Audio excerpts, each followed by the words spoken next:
Bonjour à tous, j'espère que vous allez bien. Comme promis, je vous fais cette vidéo pour vous parler un petit peu de mon parcours, vous raconter mon histoire et surtout, situation actuelle, vous parler de ce que j'envisage pour la suite. Et au football, on est à l'âge de 5 ans au sein du club du CSMO Academy. Et très bon club, notamment par lequel sont passés plusieurs joueurs professionnels et Chevy Bufma, par exemple, qui a été un modèle lorsque j'étais jeune en plus, qui a les mêmes origines que moi. Et le CSMO a eu un parcours historique en Coupe de France, avec une élimination malheureusement contre le Saint-Etienne de Pierre-Emerick Aubameyang et Wan Molo à cette époque. Donc bref, ça se passe très très bien, mon parcours au CSMO, je commence en tant que gardien et petit à petit, je fais cette transition en tant que joueur de champ. Dernier match en tant que gardien de but, je prends 5 buts, j'encaisse 5 buts et mon premier match en tant que joueur de champ, en tant qu'attaquant, je mets 5 buts. Et c'est là que j'ai un déclic et je me dis tiens, pourquoi pas m'essayer en tant qu'attaquant, en tant que joueur de champ, malgré le fait qu'on traçait déjà un avenir en tant que gardien. J'étais un très très bon gardien à l'époque. Donc je développe une certaine éthique de travail, de la rigueur, de la discipline déjà à cet âge. Je me souviens encore, à 7 ans, mon frère me réveillait 1 heure avant d'aller en cours, des spécifiques gardien. Contrairement à lui, si j'ai ce mindset, cette éthique de travail que j'ai eu lors de ma carrière, en fait, c'est là que ça a commencé. Simplement, je me perds. Alors, de mon parcours, je suis amené à changer beaucoup de fois de club. Ça n'a pas été un parcours simple. Parce que mon père, à ce moment-là, doit passer des certifications pour devenir médecin. Donc, à chaque fois qu'il va changer d'hôpital, on va déménager, on va le suivre. Premier déménagement, c'est à Château-Thierry. Château-Thierry, et donc je passe 10 mois, ça se passe plutôt bien. Et ensuite, je déménage encore une fois. Cette fois-ci à Briey, là où je vais découvrir pas mal de choses dans le football. Lorsque je signe à l'US Briey, je suis très bien accompagné, j'ai de très bons éducateurs, on me fait souvent comprendre que j'ai un potentiel, que je peux faire quelque chose dans le football. Surtout, je me sens aimé, vous savez, à Château-Thierry, c'est la première fois où j'ai dû faire face au racisme à l'école. Encore à Briey, j'avais quelques difficultés. Et en fait, le foot, c'était ma petite cabane. C'était là où je pouvais me réfugier. Là, on ne me parlait pas de couleur de peau, là où seulement la performance, ce que je faisais sur le terrain, était très importante, surtout lorsqu'on est dans les équipes jeunes. Là, après, en tant que senior, c'est autre chose, plus politique. Donc dans cette équipe, j'ai un rôle important, je développe mon leadership, j'apprends à m'aimer, je commence à m'intéresser beaucoup plus au foot. Quand on me dit que j'ai un potentiel, je me dis tiens, pourquoi pas peut-être devenir encore meilleur, et je commence à m'inspirer un peu de certaines histoires de footballeurs. Donc je fais mon parcours à l'US Briey en U13 et en U15 je signe à l'USGEF, un coach DH en jouant des clubs comme le FC Metz, l'AS Nancy-Lorraine, le CSO Neville qui à cette époque vraiment très bien structuré. Mais c'est là que je connais mes premières difficultés et il y a un gap. Franchement, je passe de l'US Briey et là je passe en U15 DH tout de suite. Alors que je m'entraînais avec les U15 de l'US Briey qui était plutôt au niveau district, je crois, à cette époque. Donc là, franchement, ça se passe plutôt bien au départ, mais c'est très compliqué. Il faut vraiment que je travaille pour mettre au niveau. Et ma deuxième année U15 se passe très bien. Pareil en U17, je continue à l'USGEF. Et l'USGEF qui est d'ailleurs le club où Michel Platini a commencé le foot. Et lorsque je quitte l'USGEF pour passer en 19, je signe au Royal Excelsior de Virton. Et là, je me dis, ça y est, c'est bien. On va travailler dur, on va essayer d'atteindre l'équipe de Ligue 2 dès que possible. Donc je me souviens encore, un nouveau record du centre de formation. À ce moment-là, je suis le joueur le plus rapide. Course 200 mètres. On avait, je me souviens encore des petits bip, bip bip.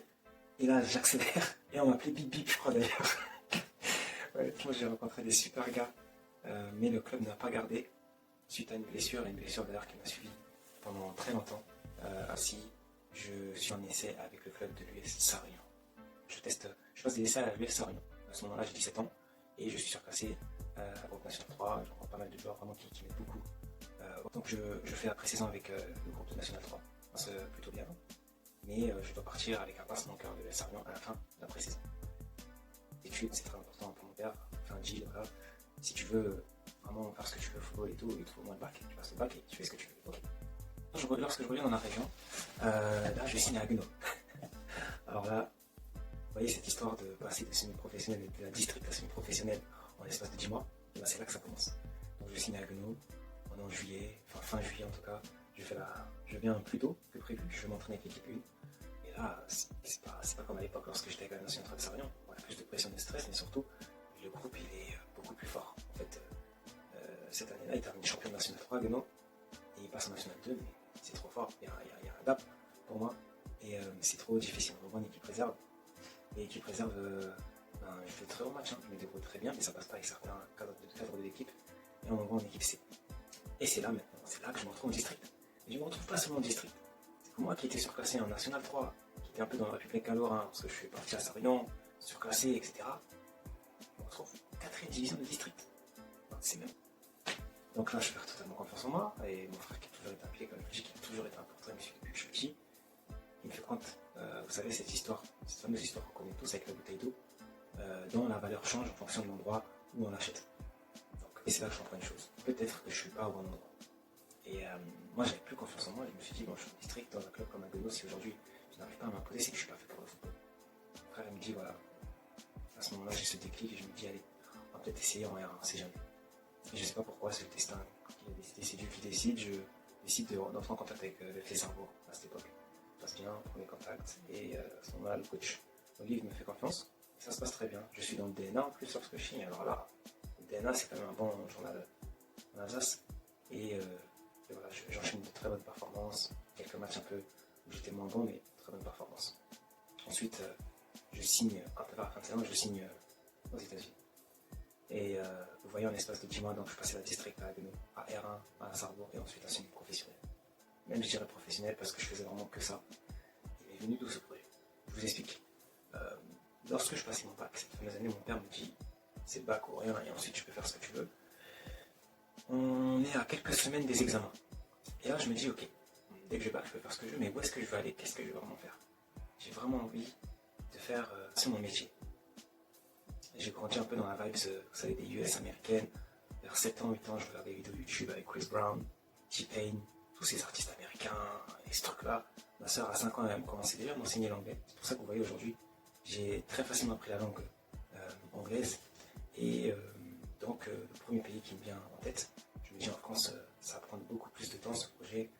Et si demain, peut-être, j'aimerais aller en Australie, mais pareil, je ne sais pas trop comment faire. Enfin bref, je me fixe cet objectif de jouer en MLS dans quelques années, donc de jouer aux États-Unis.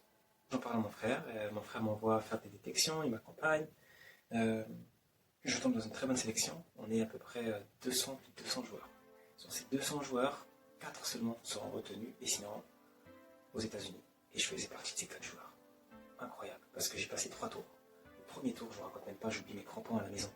Donc je n'avais pas mes crampons, j'ai joué avec des tennis que j'utilisais pour jouer au City Stade.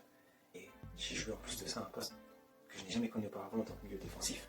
Et j'ai fait un test incroyable. Je ne sais pas ce que j'avais ce jour-là. Mais c'était un test, j'ai vraiment réalisé une très bonne performance. Donc après ça, je passe au deuxième tour. Le deuxième tour un peu plus compliqué. Notre sélection, je joue contre un club, un bon club Montfermeil. Donc là, c'est un peu difficile. Et le troisième tour, je mets un triplé et une passe décisive.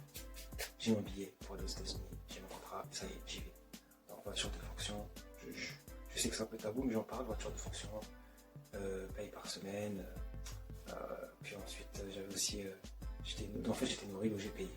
Carrément. Donc au final, tout ce que j'avais, c'était dans ma poche. Et ça se passe très bien. La prépa se passe très bien. Il y a un très bon niveau aux États-Unis. Il faut savoir, il y a pas mal de joueurs étrangers à cette époque. Donc la saison se passe bien. Ensuite, s'ensuit des blessures, une mise à l'écart du groupe. Ça se passe c'est un peu compliqué pour moi. J'avais cette petite notoriété, mais ça m'est vite monté à la tête. J'ai pas réussi vraiment à terminer très bien cette saison. Donc je reviens en France, au FC Sarrebourg.